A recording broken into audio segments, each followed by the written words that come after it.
Hello সবাইকে, আমি মৌসুমি, তোমাদের সকলের প্রিয় মেকআপ আর্টিস্ট অ্যান্ড বিউটিশিয়ান। আজকে ছিল 23শে জানুয়ারি, নেতাজির জন্মদিন, সরস্বতী পুজো আর বিয়ের ডেট। সকালে ঘুম থেকে উঠেই আমি গাজরা বানাতে শুরু করি, কারণ আমার একটা গাজরারও অর্ডার ছিল। আমার আগের গাজরার ভিডিওটাতে তোমরা অনেক ভালোবাসা দিয়েছো, থ্যাংক ইউ সবাইকে আমাকে এত ভালোবাসা দেওয়ার জন্য। দেখো তো গাজরাটা কি সুন্দর লাগছে, তাই না? তোমরা যদি এরকম গাজরা নিজের বিয়েতে করতে চাও, অবশ্যই আমার সাথে কন্ট্যাক্ট করতে পারো, আমি বানিয়ে দিই। তারপর আর কি, তাড়াতাড়ি করে গাজরা সেরে নিয়ে গিয়ে দেখি অঞ্জলি শুরু হয়ে গেছে। একটু ওয়েট করার পর আমি আর বোন অঞ্জলি দিয়ে আমি তাড়াতাড়ি বাড়ি চলে আসি, কারণ আমাকে কাজে বেরোতে হতো। অনেক দিন পর হয়তো সরস্বতী পুজোতে শাড়ি পরা হয়নি। আমার মতো আরও অনেক মেকআপ আর্টিস্টেরই হয়তো কাজ ছিল, ঘুরতে বেরানো হয়নি বা শাড়ি পরা হয়নি। যাই হোক, কাজ ছিল।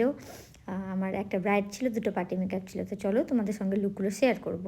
প্রথমেই আমি গাজরাটা দিতে চলে যাই শ্রীদির বাড়িতে, কারণ ও আমাকে আগে থেকেই বলে দিয়েছিল মৌসুমি অবশ্যই বাড়িতে এসে দিয়ে যেও, আমার বাড়িতে কেউ থাকবে না তখন, কারণ সবাই লজে থাকবে। তারপর আর কি ফোন করে করে অ্যাড্রেসটা জিজ্ঞেস করে আমি পৌঁছে যাই শ্রীদির বাড়িতে। তারপর গাজরাটা কাকুকে দিয়ে আমি আমার ব্রাইডের লোকেশনে চলে যাই। আজকের আমার ব্রাইড হচ্ছে পৃথা। ওর সঙ্গে আমার প্রায় 5 থেকে 6 বছর আগের পরিচয়।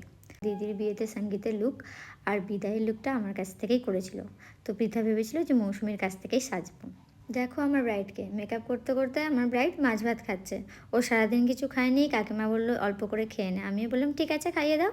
তারপর আর কি খাওয়া দাওয়ার পরে আবার মেকআপে লেগে পড়লাম। পৃথা বললো যে তুমি দিদিকে করে দাও আগে, দেন আমি দিদিকে রেডি করিয়ে দিই। রেডি করার পর আমি রৌমিতাদের মেকআপ করে নেওয়ার পর হেয়ার স্টাইল করছিলাম। আমার মেকআপ তোমাদের কেমন লাগে অবশ্যই কিন্তু কমেন্ট সেকশনে জানিও। দিদির হেয়ার স্টাইলটা করে নেওয়ার পর আমি পৃথার লিপস্টিকটা ঠিক করে নিচ্ছিলাম। আজকে ছিল পৃথার এঙ্গেজমেন্ট আর রেজিস্ট্রি ম্যারেজ, তারপর ছিল বিয়ের লুক। তো এই লুকটিতে পৃথাকে কেমন লাগছে তোমরা কিন্তু জানিও। ও চেয়েছিল সফট অ্যান্ড স্যাটেল মেকআপ, বেশি হেভি মেকআপ ও নিজেও পছন্দ করে না। ও আগেও সেজেছে কিন্তু ওর পছন্দ হয়নি। যাই হোক, রেডি করে আমরা চলে যাই লোকেশনে।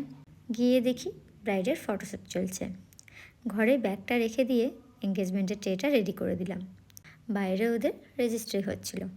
যাই হোক, ওদের দুজনকে তো খুবই সুন্দর লাগছিল। তারপর স্টার্টার খেয়ে নিয়ে আমরা বাইরের দিকে গেছিলাম মণ্ডপ দেখতে।